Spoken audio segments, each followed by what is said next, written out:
Bonjour à tous, bienvenue dans notre formation Débuter au trading, gratuite et offerte par DM Trading. Alors là, on va plutôt présenter la formation, donc à qui elle s'adresse, aux personnes novices et aux personnes initiées. Donc le personne novice, c'est plutôt pour acquérir vraiment les meilleures bases possibles. On a fait vraiment le maximum pour essayer de se dire, voilà, si nous on était novice, qu'est-ce qu'on aurait aimé qu'on nous dise et qu'est-ce qu'on aurait aimé apprendre. Et puis apprendre donc bien sûr l'analyse technique et le trading. Et pour les personnes initiées, c'est plutôt celles qui sont parties sur de mauvaises bases et qui voudraient un peu tout reprendre de zéro. Cette formation donc est parfaite pour ça. Alors cette formation elle est gratuite, elle a une vocation pédagogique, iconoclaste et elle se veut vraiment exhaustive. Donc ce qui signifie que vraiment on pense que ça suffira vraiment pour faire votre éducation, en tout cas pour débuter sur les marchés financiers. Alors pourquoi avoir fait cette formation? Bon déjà, les quelques contenus gratuits qu'on peut trouver sur internet, bon, ils se reprennent tous les uns les autres. Il n'y en a pas un qui innove réellement, à part sur la forme, c'est vrai. Mais sur le fond, en gros, ils disent tous la même chose. La plupart, de toute façon, c'est surfait et ça donne l'illusion d'accélérer votre apprentissage, puisque quand on est débutant et qu'on connaît rien, forcément la moindre chose que l'on apprend, ça nous paraît tout de suite comme quelque chose d'extrêmement intéressant, d'extrêmement important. Et puis il y a quelques nombreuses même formations payantes pour les débutants. Alors nous, notre dada chez DMT, c'est de ne pas faire payer une formation, mais plutôt de faire payer un service d'accompagnement, de coaching, etc., etc. Donc on se dit, non, une formation pour débutants, il n'y a pas vraiment besoin de coaching, on ne va pas le faire payer. Donc on vous donne quelque chose qui, normalement, est vendu. Alors l'autre raison pour laquelle on fait cette formation, c'est parce que beaucoup de personnes pardon, pensent que l'analyse technique c'est quelque chose de complexe, qu'il y a beaucoup à apprendre et que c'est la clé de la réussite. C'est très loin de la réalité. Alors, il faut savoir que, en gros, les débutants font plusieurs erreurs. Alors la première erreur à notre sens, c'est de faire l'amalgame entre ce qu'on va appeler stratégie, l'analyse technique, le trading, les techniques d'entrée et la gestion. Quand on veut se créer une méthode, la plupart du temps, comme on va le voir dans cette formation, les gens s'intéressent à l'analyse technique uniquement et puis ils vont créer des signaux avec des indicateurs qu'ils vont trouver ou des théories à droite à gauche. Non, avoir une méthode complète, ça recoupe plein de différentes disciplines. Et donc, je vais vous proposer d'en faire justement une petite définition, un petit découpage. Et donc, il faut bien les différencier, donc de ne pas faire l'amalgame entre les quatre. Alors, la première, c'est la stratégie. Alors déjà, il faut savoir qu'il y a un nombre exhaustif de stratégies, d'accord? Soit la stratégie est directionnelle, soit la stratégie n'est pas directionnelle. Donc, ce qui signifie qu'en gros, on essaie de gagner en ayant raison sur un sens ou sur un autre. Par exemple, une stratégie où je vais acheter, je vais gagner de l'argent si les marchés montent. Une stratégie où je vais vendre, je vais gagner de l'argent si les marchés descendent. Alors, il y a également les stratégies non directionnelles. Alors, ce ne sont pas des stratégies qui sont adaptées à la capitalisation des particuliers, c'est des stratégies qu'on appelle neutres au marché, donc que les marchés montent ou baissent, on peut être gagnant. Donc ça se passe en général via des produits qu'on appelle les options, dont on ne va pas parler dans cette formation. Ou ça peut être également de l'arbitrage. Donc en fait, c'est des stratégies qui ne sont pas pour les particuliers pour diverses raisons. Donc la première, je l'ai énoncée, c'est la capitalisation. La deuxième, c'est la technologie, la connexion, etc. Parce que pour ce genre de stratégie, soit il faut être une banque ou un hedge fund et avoir vraiment ces serveurs le plus proche possible de ceux des bourses, soit c'est même pas la peine d'y penser. Alors après on peut faire quelques arbitrages entre les bids et le ask de certains brokers. Bon, ça c'est pas ce qui va nous intéresser. Nous ici l'idée c'est d'apprendre le trading directionnel. Donc voilà, les stratégies peuvent être soit directionnelles, soit non directionnelles. Alors après on peut soit faire du suivi, soit du contre-tendance. Alors il y a également le trading range, c'est-à-dire qu'en fait soit on va essayer de suivre un mouvement, donc un mouvement qui monte, on va l'acheter, soit on va essayer d'aller contre ce mouvement. Donc si on voit un mouvement qui monte, on va plutôt essayer de le vendre. Donc suivi de tendance, contre-tendance. Après, il y a le style, l'horizon de temps. Donc le swing trading, le scalping, le carry trading. Alors, une stratégie de swing trading, en fait, c'est une stratégie qui va essayer d'exploiter un mouvement dans son entièreté. Ou juste une vague, ce qu'on appelle un swing. Le scalping, c'est plutôt, on va essayer de ce qu'on appelle scalper, d'essayer de tirer profit de la volatilité ou ou de quelques petits mouvements à très court terme. Donc il n'y a pas forcément ici la notion de prendre tout un mouvement. Ils vont plutôt prendre une petite réaction, une petite accélération par rapport à une nouvelle, par rapport à un niveau, etc. etc. Il y a le carry trading aussi, donc là c'est plutôt un trading directionnel où on va s'intéresser à tout ce qui est taux d'intérêt sur le forex. Il y a ce qu'on pourrait appeler le day trading également, c'est du trading court terme. Alors moi j'aime bien le placer plutôt dans le terme swing trading, parce que pour moi le swing c'est pas forcément du long terme ou du moyen terme et non pas du court terme. C'est vraiment une stratégie globale qui dit bah voilà, ma stratégie c'est du swing, donc j'essaie de capter des mouvements dans leur entièreté. Après, il y a différentes manières. Donc, il y a les stratégies de cassure, ce qu'on appelle le breakout. Donc, on va plutôt essayer de rentrer sur une accélération du mouvement. Donc, il y a des niveaux qui vont être cassés, etc. Ça, on va en parler. Ça peut être une stratégie de rebond. Hein, on va essayer de trader ce qu'on appelle les pullbacks ou les throwbacks. Donc, bon, un rebond par rapport à une cassure, c'est un marché qui est en train de créer un creux ou un sommet et qui essaie de repartir dans un mouvement, dans un sens ou dans un autre. Alors, la stratégie, qu'est-ce que c'est en fait ? Parce que c'est bien beau de dire voilà, les différents types de stratégies, mais en gros, on pourrait la définir comme c'est la manière dont on va appréhender le marché. Et la stratégie va également définir les endroits où on va essayer de rentrer. D'accord ? Donc par exemple, la stratégie de suivi de tendance, on sait que la manière dont on va appréhender le marché, on va essayer de suivre un mouvement, par exemple un mouvement haussier. Et où est-ce qu'on va rentrer dans un marché en suivi de tendance ? Si on a une stratégie de breakout, on va essayer de rentrer sur la cassure des sommets, si la tendance est haussière. Si on a une stratégie de rebond, on va plutôt essayer de rentrer dans les creux. Hein, donc on sait avec la stratégie ce que l'on doit faire, acheter, vendre, et plus ou moins où est-ce qu'il faut le faire.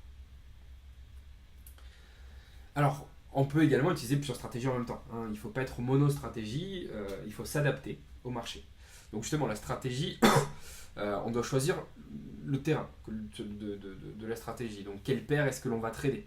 Ou quelle partie du mouvement on va trader ? Donc ça c'est, on va dire, la première étape. Ensuite, il faut que l'on trouve quelle est la meilleure stratégie. Alors celle qui, en fonction de la condition actuelle du marché, aura la plus forte probabilité de gagner, ou celle qui aura la plus forte profitabilité, ce qui est différent et ce qu'on définira plus tard également dans la formation. Donc en gros, il faut avoir plusieurs stratégies qui répondent à plusieurs types de marchés ou plusieurs états du marché, puisque le marché n'est pas quelque chose de linéaire. Il y a plusieurs états et puis en plus, il se modifie. Le marché n'est pas le même il y a un an, il y a 2 ans, il y a 3 ans, il n'est pas le même pendant une crise, après une crise, etc., etc. Donc il faut avoir plusieurs stratégies qui à chaque fois répondent à la réalité du marché. Et même si des fois plusieurs stratégies peuvent être utilisées en même temps, comme c'est indiqué ici, il y en a toujours une qui, sur du long terme, alors, parce que de temps en temps, bien sûr, sur un seul ou sur 2 occasions, il y a une stratégie qui est meilleure qu'une autre, mais sur du long terme, il y en a vraiment une tout le temps qui est toujours meilleure que les autres. Donc où on gagne le plus souvent, donc la probabilité de gagner, ou alors c'est celle où on gagne le plus en risquant le moins, donc là on parle de profitabilité. Alors l'analyse. Justement, l'analyse elle va nous permettre de choisir le terrain et la stratégie adoptée. Parce que comme je vous l'ai dit, il faut qu'on adapte la stratégie en fonction du marché. Donc il faut analyser le marché et savoir à quel type de marché est-ce que l'on a affaire. Donc le premier rôle de l'analyse, ça va être ça. Ça va être de trouver quelle est la stratégie qu'il va falloir utiliser. Donc il faut qu'on qualifie le marché. Il faut qu'on reconnaisse ce qu'il est en train de faire maintenant. Ça ne sert à rien d'analyser le futur. Enfin le passé, pardon, et ça ne sert à rien d'essayer de prédire le futur. De toute façon, prédire le futur, c'est une autre erreur que font beaucoup de débutants et beaucoup de traders. Ça ne sert à rien. C'est comme si vous essayiez de prédire les comportements humains ou de prédire les futures crises, etc. Bon, déjà, ça n'a pas vraiment d'intérêt. Et puis, de toute façon, c'est un exercice qui est très aléatoire. En gros, on a une chance sur deux de se tromper. Alors, ce qui est toujours drôle, puisque quand on a un analyste qui donne sa version des faits, si le hasard lui fait donner raison, alors on l'entend 6 mois après, ah, j'avais raison. Par contre, dès qu'il se plante, on les entend plus. Il suffit juste qu'il pondent une autre analyse, et puis voilà. Il y a une petite anecdote qui est pas vraie, mais que j'aime bien utiliser pour montrer ça. Donc imaginez, vous avez un bureau, et vous avez un bureau d'analyse et vous avez 100 clients. Donc vous en appelez 50, et les 50 premiers, vous leur dites demain il faut acheter. Les 50 autres, vous leur dites demain il faut vendre. Si le lendemain les marchés sont montés, vous rappelez les 50 premiers. Et vous leur dites demain, donc vous dites aux 25 premiers, demain le marché va monter, il faut acheter. Et vous dites aux 25 autres, demain le marché va descendre, il faut vendre. Imaginons que le lendemain le marché continue de monter. Vous rappelez les 25 à qui vous avez dit ça. Et vous dites à ces 25, demain, enfin vous dites à 13, aux 13 premiers par exemple, demain les marchés vont monter, et vous dites aux 12 autres, demain les marchés vont baisser. Imaginons que cette fois-ci les marchés baissent. Vous rappelez les 12. Donc imaginez, ça fait 3 conseils que vous leur donnez, 3 jours d'affilée où vous ne vous trompez pas, donc les 12 ils sont chauds là. Donc vous dites aux 6 premiers, bon bah écoutez là, demain ça va monter, ça va exploser, et aux 6 autres vous leur dites, non bah demain ça va encore se casser la gueule. Le lendemain, imaginons que ça continue de descendre. Et les 6, vous leur avez donné 4 super conseils. Donc ce que je veux dire c'est que, alors donc ils vont croire que vous êtes un dieu vivant. Donc ce que je veux dire c'est que ça n'a aucun intérêt de prédire le futur et de parler du futur. De toute façon on a une chance sur deux d'avoir raison, d'avoir tort. Et le problème c'est qu'une chance sur deux, souvent quand on a pas mal de chances de son côté, ça fait penser qu'on est une sorte de super dieu de l'analyse. Non, il faut qu'on s'intéresse quand on fait du trading à ce qui se passe maintenant pour adopter la stratégie maintenant. Maintenant on peut prévoir des scénarios, hein, mais prédire ce n'est pas prévoir. Donc voilà, l'analyse doit qualifier le marché et elle doit regarder ce que fait le marché actuellement. Est-ce qu'on est dans une tendance, pas de tendance, etc. etc. Est-ce que la tendance elle est forte, est-ce qu'elle est faible? Est-ce qu'on est en train d'accélérer, de décélérer? Est-ce que le marché est nerveux? Est-ce qu'il ne l'est pas? Est-ce qu'il est tout plat? Est-ce qu'on est dans l'attente de quelque chose? En fonction de toutes ces réponses et tant d'autres, il va y avoir une réponse adaptée. On ne pourra pas trader un marché qui est dans une tendance forte de la même manière qu'un marché qui est dans une tendance faible. Ni un marché qui accélère ou un marché qui décélère, un marché nerveux ou un marché qui est relativement calme. D'accord? Il va falloir adapter à chaque fois notre manière de trader. Mais l'analyse, elle ne sert pas qu'à ça, à qualifier le marché pour choisir la stratégie. Elle va aussi servir aux traders. Elle va servir au timing, puisque comme on l'a dit tout à l'heure, par exemple, pour une stratégie de suivi de tendance, il faudrait qu'on essaie d'acheter les sommets ou qu'on achète la cassure d'acheter les creux ou qu'on essaie d'acheter la cassure des sommets. Donc là, l'analyse, elle va servir à ça. Elle va servir à identifier les sommets, identifier les creux et à trouver le bon moment pour entrer. Donc elle va nous aider à timer notre entrée, mais également à la gérer. On va essayer de suivre la position en utilisant l'analyse. On va analyser ce qui se passe à chaque fois. Et quand on a quelque chose qui se passe sur le marché, que l'on analyse, on sort ou on sort pas. Enfin, bref. L'analyse donc est duel. Elle va nous aider à choisir la stratégie et elle va nous aider à avoir le bon timing et à gérer notre position. Alors l'analyse doit avoir une approche globale. Alors qu'est-ce que c'est pour moi une approche globale? Ça veut dire qu'il faut qu'il puisse être capable d'analyser le mouvement en lui-même, par exemple le mouvement sur une paire, mais il doit également être capable d'analyser le mouvement de la paire dans tout le marché. D'accord? Puisqu'on peut avoir une hausse sur l'eurodoll, mais ou sur l'euro yen par exemple, mais sur les autres paires avoir plutôt des pressions baissières ou avoir fondamentalement plutôt des pressions vendeuses un peu sur tous les marchés. Donc dans ce cas-là, il faut s'interroger sur la cohérence d'une hausse dans un marché à dominante baissière. Donc il faut être capable d'avoir une vision extrêmement globale et il faut non seulement analyser les paires, mais également, par exemple pour le Forex, toutes les autres paires Forex et puis être conscient des forces en présence. Que fait l'euro-yen, mais que fait l'euro? L'euro tout seul, pas l'euro-yen. Parce que des fois, on peut avoir un euro-yen qui descend, mais un euro qui monte.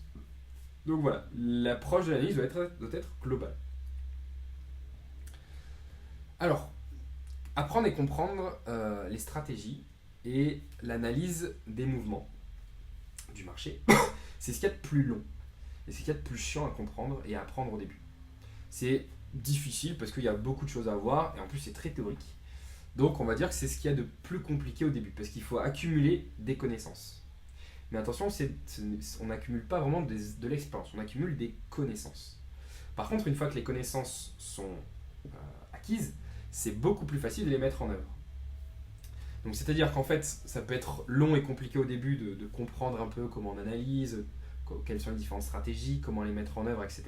Mais une fois qu'on a bien compris, pour le mettre en place, c'est-à-dire pour analyser, pour choisir une stratégie, c'est extrêmement facile. Alors un autre pilier de tout ça, c'est le trading. Alors le trading, en fait, qu'est-ce que c'est? C'est simple, une fois qu'on sait quelle stratégie on doit faire, une fois qu'on a analysé le marché, il faut qu'on exploite la situation. Donc ça, c'est le rôle du trader. Si on était dans une salle de marché, il y a d'un côté les stratèges, c'est ceux qui vont nous dire aujourd'hui il faut acheter dans un point bas, ou il faut vendre ici, il faut plutôt acheter une cassure, ou il faut plutôt trader contre le mouvement parce que je sens que le mouvement est en train de faiblir. Ensuite, il parle à l'analyste et dit écoute, l'analyste, voilà, la stratégie c'est j'aimerais bien qu'on vende par exemple lorsque la tendance va commencer à faiblir. Donc le boulot de l'analyste, ça va être d'analyser le marché et de repérer les points de faiblesse. Une fois que l'analyste a repéré les points de faiblesse, hop, il va voir son pote le trader et dit bah, écoute, voilà, en ce moment on est en train de faiblir, à toi de rentrer. À toi de rentrer au bon endroit, au bon moment, avec un bon petit stop, et d'exploiter le mouvement. Et c'est là où le trading rentre en jeu. Donc pour moi, le trading, c'est ce qui regroupe l'entrée, la sortie, mais également la gestion des positions. Alors l'entrée ou la sortie, c'est ce qu'on appelle le setup, ou le signal. Donc on parle d'un signal d'entrée, un signal de sortie. Et la gestion des ordres ouverts, puisque entre le moment où l'on rentre et le moment où l'on sort, notamment quand on fait du swing, il se passe plein de choses. Donc pendant ce laps de temps, on peut faire plein de choses, puisqu'il se passe plein de choses. Donc c'est ce qu'on appelle la gestion de la position, la gestion des ordres ouverts. Alors, l'adage du trader, quand on fait du trading, c'est il faut minimiser les pertes et maximiser les gains.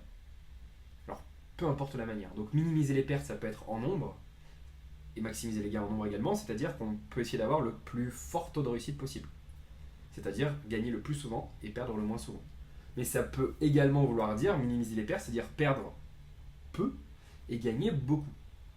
D'accord? Donc on en revient à ce qu'on disait tout à l'heure, profitabilité, probabilité. Alors le trading, donc le setup d'entrée, le setup de sortie, la manière de gérer les ordres, c'est ce qu'il y a de plus simple à comprendre par rapport à apprendre tout le truc de l'analyse et des stratégies. C'est vraiment très simple. Par contre, c'est ce qu'il y a de plus compliqué à mettre en œuvre. Alors pourquoi est-ce que c'est hyper compliqué à mettre en œuvre? Parce que la stratégie et l'analyse, c'est ce que l'on utilise à froid. C'est-à-dire qu'en fait, on ne traite pas, on réfléchit, on utilise son intellect, et on va intellectualiser, on va chercher, on va analyser, etc. etc. Par contre, le trading, c'est pas de l'intellect. Le trading, c'est du reptilien. Le trading, c'est du réflexe. C'est des émotions, c'est de la psychologie. Et là où la plupart se cassent la gueule, c'est dans la partie du trading. Donc c'est certes le plus simple à comprendre. Un setup, il n'y a rien de plus simple à comprendre par rapport à apprendre tout ce qu'il y a par rapport à l'analyse, etc. Mais par contre, à mettre en place, c'est compliqué. Parce que quand on est devant son écran et qu'on veut prendre une position, là tout de suite, c'est beaucoup moins facile. Alors la gestion, qu'est-ce que c'est? C'est la gestion du risque et c'est juste le truc le plus important en trading. Vous pourriez être un trader qui n'est pas tip top, un analyste moyen et un stratège qui n'a rien à envier à personne, enfin dont personne n'a rien à envier. Mais par contre, si vous êtes un super bon gestionnaire de risque, c'est-à-dire si vous gérez le risque d'une manière parfaite, vous pourrez vous en sortir. Alors j'ai pas dit que vous gagnerez beaucoup d'argent, mais ça pourra le faire. Alors, que ce soit dans une salle de marché ou devant notre station de trading, c'est une stratégie complète, la gestion du risque. D'accord? C'est pas juste, ouais, je vais risquer 2% ou 1% ou un truc comme ça, ou je vais prendre un lot. Enfin, ne vous inquiétez pas, pour ceux qui ne savent pas encore ce que c'est, tout sera défini dans l'information. Non, c'est un truc vraiment plus complexe et plus intelligent. D'accord? Donc, ça fera l'objet d'ailleurs d'un cours complet, ce qu'on appelle le money management. Donc voilà, c'est une stratégie vraiment à part entière. C'est pas juste un petit truc à la va-vite. Donc l'objectif de la gestion, c'est de maîtriser l'exposition, maîtriser ses gains, maîtriser son capital, etc. Donc éviter de perdre trop d'argent, essayer d'en gagner plus également. Alors la deuxième erreur, donc la première étant l'amalgame, donc je disais entre stratégie, etc. Donc il faut bien que vous définissiez ces différents domaines et ces différentes disciplines. Donc la deuxième erreur, c'est penser que l'analyse technique regroupe plusieurs matières qu'il faut maîtriser et qu'il faille lire beaucoup. Parce que c'est vrai que quand on ouvre un livre ou quand on se connecte à un site qui veut nous apprendre l'analyse technique, waouh, il y a juste 50 000 chapitres. Il y a beaucoup de choses. Il y a des choses qui sont très ésotériques, il y a des choses qui sont très simples également. Il y a beaucoup de figures à apprendre, beaucoup d'indicateurs. Enfin, on a l'impression qu'il y a beaucoup de choses à apprendre et des fois ça motive les gens. C'est vrai que plutôt que de dire tiens, le trading c'est 3 pages à lire et puis comme ça je comprends, non. On a besoin d'intellectualiser, on a besoin quand même de se dire non, attendez, c'est quelque chose de vraiment sérieux, donc il y a beaucoup de choses à faire. C'est faux. En fait, c'est les fameux pourcentages, alors je ne me rappelle plus le nom que ça, je crois que c'est Paro, mais je ne suis pas sûr. Les fameux 80-20, en fait, il y a 80% qui sont les plus qu'inutiles et 20% qui sont vraiment utiles. Mais attention, il ne faut pas être un taliban non plus, parce que dans ce qui est inutile, c'est-à-dire les 80% de l'analyse technique, il y a beaucoup de choses qui peuvent être utilisées avec succès en fonction de la personnalité des gens. Ça, on en reparlera également dans la formation. Des outils qui sont complètement ésotériques.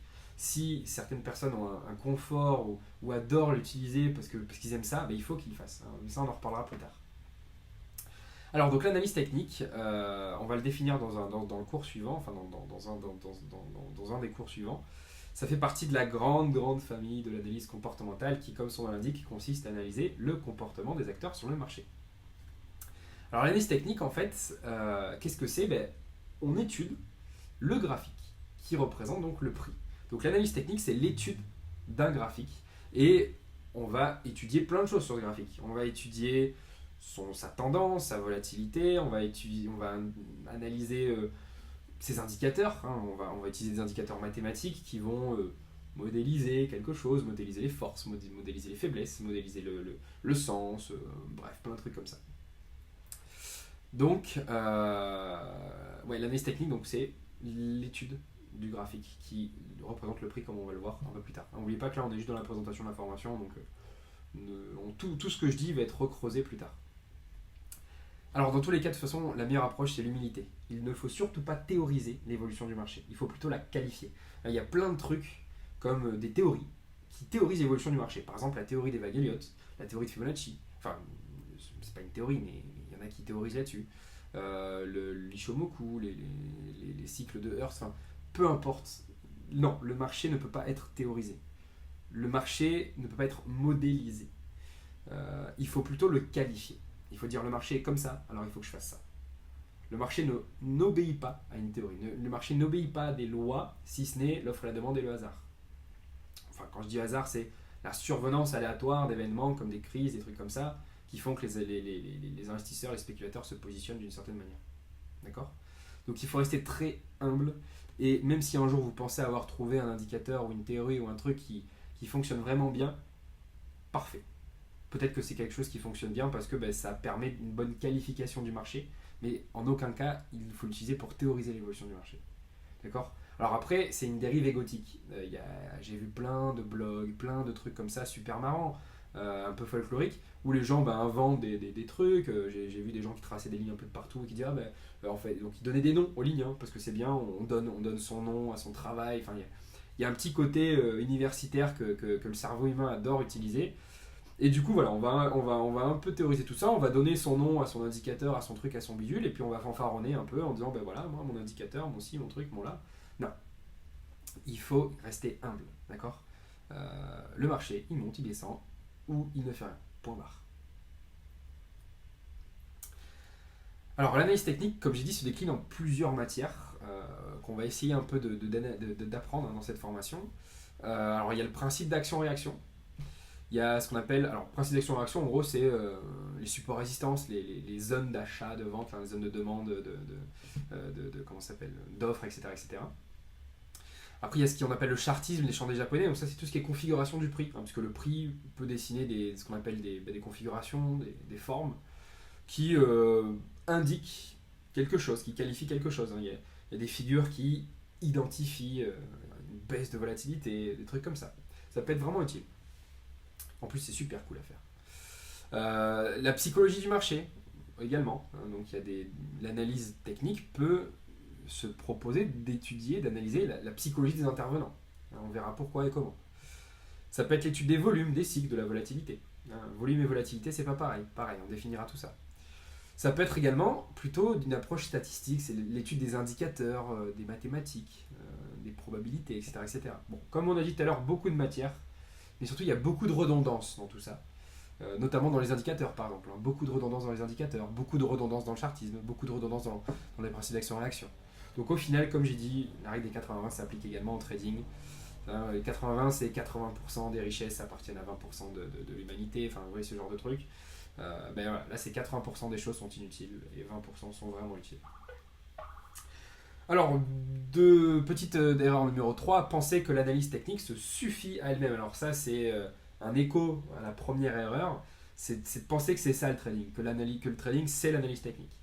Alors, c'est-à-dire qu'en fait, il y a beaucoup d'élèves, en fait, d'étudiants, de débutants, qui, avant d'apprendre le trading, avant d'apprendre la stratégie, la première chose qu'ils font, c'est ils apprennent l'analyse technique. Alors pourquoi, comment? Alors déjà, l'analyse, il faut savoir que c'est qu'un outil, comme on a vu tout à l'heure, hein, qui est utilisé par les traders pour faire un choix. Donc c'est juste un outil, c'est tout. L'analyse étant l'outil du trading et de la stratégie, la plus grosse erreur, c'est de l'étudier en premier. En fait, schématiquement, que font les débutants? Ils vont sur un site et la première chose qu'ils font, c'est qu'ils apprennent l'analyse technique. Et de l'analyse technique, ils en créent des signaux. Par exemple, ils analysent des moyennes, qu'on verra, et ils disent, ah bah tiens, quand il y a un croisement, le marché descend. Non, c'est le marché descend, donc ça va faire croiser les moyennes. Mais le problème, c'est que dans la réflexion, il y a croisement, donc le marché descend. Et les débutants vont ensuite créer leur système de trading en se basant sur leur apprentissage et sur ce qu'ils ont appris, et c'est ce qu'ils utilisent en analyse technique. Ce qui n'est pas bon. Parce que comme on a dit tout à l'heure, l'approche, elle doit comprendre de l'analyse, elle doit comprendre du trading, de la gestion du risque, des stratégies différentes, etc. etc. Ça, c'est être un trader. Le problème, c'est que beaucoup de particuliers, eux, ben voilà, c'est pas qu'ils voient pas plus loin que le bout de leur nez, c'est que c'est présenté comme ça sur les sites. Hein, les sites, en gros, ils font l'apologie de l'analyse technique. Hein. Combien il y a de sites qui sont vraiment intéressants où ils disent, bon, attention, l'analyse technique, c'est juste un petit outil, il faut faire ça, ça, ça, ça, ça à côté. Non, alors il y a toujours une petite ligne en filigrane en bas qui dit, ouais, il faudrait faire ci, faire ça, la gestion du risque est 2%. Mais au final, non. Donc la première erreur, c'est d'abord apprendre l'analyse. Et ensuite se dire, bah tiens, de ce que j'ai appris, je vais en créer des signaux. Et puis je vais voir si empiriquement ça fonctionne bien. Le problème, c'est que quand on apprend l'analyse avant tout, on ne sait pas que les marchés se modifient, ou en tout cas on n'en a pas forcément conscience au début. Donc on va créer un système basé sur des signaux qu'on a identifiés avec l'analyse technique. Et puis ça va marcher un certain temps, hein, ça va marcher tant que le marché sur lequel on a appris à trader reste de la même manière. Et puis le jour où ça va un peu changer, ça va plus fonctionner, donc on va dire waouh, je comprends pas, ça fonctionnait bien, maintenant non, donc il va falloir que je change. Donc on va soit rajouter des filtres, donc c'est-à-dire plein d'indicateurs, ou alors on va changer, ou enfin bref, tu vois n'importe quoi. Donc non, l'analyse ne se suffit surtout pas à elle-même. Et puis la dernière erreur qui ne méritait pas non plus de faire tout un petit truc, c'est penser que l'analyse technique a un caractère autoprophétique. Hein, alors c'est vrai que c'est très très drôle quand on lit sur les forums, ouais, bah, parce qu'il y a eu cet indicateur qui fait ci, alors le marché va faire ça, parce que tout le monde va le suivre. Enfin, c'est complètement débile. Combien de fois j'ai lu et vu et entendu dire, ouais, bah, alors il y a beaucoup de traders qui utilisent la moyenne mobile 55, donc il faut l'écouter parce que les traders en salle de marché, blablabla, le font. Non. Dans le prochain cours, de toute façon, je sais plus dans quelle leçon je parlerai de ça, des fameux traders professionnels que les gens idolâtrent sur les forums ou ceux des salles de marché. Et c'est n'importe quoi. Il n'y a rien qui est plus faux de toute façon que ce que vous pouvez lire sur un forum. De toute façon, dites-vous que ce que vous pourrez lire malheureusement sur les forums et sur certains sites, que ça émane de particuliers professionnels, en général, ce ne sont pas des gens qui ont mis un pied dans une salle de marché ou qui savent réellement comment ça fonctionne, ou même qui font de la finance. Le trading, ce n'est pas de la finance. Donc il faut arrêter de penser que certains utilisent des outils en masse et que donc il faut les utiliser parce que comme tout le monde les utilise, ben, ça a un caractère autoprophétique. Non. Euh, de ma connaissance, il y a autant de particuliers qui utilisent l'analyse technique ou l'analyse fondamentale, enfin, en proportion, que chez les professionnels. Chez les professionnels, il y en a qui utilisent des choses un peu bizarres, il y en a qui n'utilisent pas l'analyse technique. Enfin, tout ça, on en reparlera un peu plus tard. Donc, si on résume cette présentation d'information, donc voilà en gros pourquoi est-ce qu'on a voulu la créer. C'est pour un peu casser tout ça, hein, pour le côté iconoclaste, et puis pour apprendre également à être un bon petit analyste et un bon petit trader. Donc j'espère que cette formation vous plaira parce que j'ai mis beaucoup de temps à la réaliser, j'ai mis beaucoup de mes connaissances, et puis tout est gratuit. Alors je sais qu'en général le gratuit, c'est un peu compliqué parce que quand on ne paye pas, et ça c'est vrai, hein, il y a plein d'études qui ont été faites là-dessus, puis moi je l'ai vu de toute façon de notre propre expérience, parce qu'on a déjà réalisé des formations gratuites. Quand la personne ne paye pas, le cerveau il est beaucoup moins attentif parce qu'il n'y a pas eu un sacrifice, il n'y a pas eu un paiement. Donc moi ce que je vous demanderais, c'est même si vous n'avez pas payé, essayez quand même de bien prendre les choses et de bien écouter la formation. Voilà. La prochaine vidéo, ce sera donc la première vidéo de la formation. Qu'est-ce que le trading? Et alors à chaque fois, il y aura une petite musique qui sera jouée. Donc voilà. Là, c'était Alex Ader, Make Me Feel Better. Je vous souhaite une bonne formation et puis à bientôt sur DM Trading.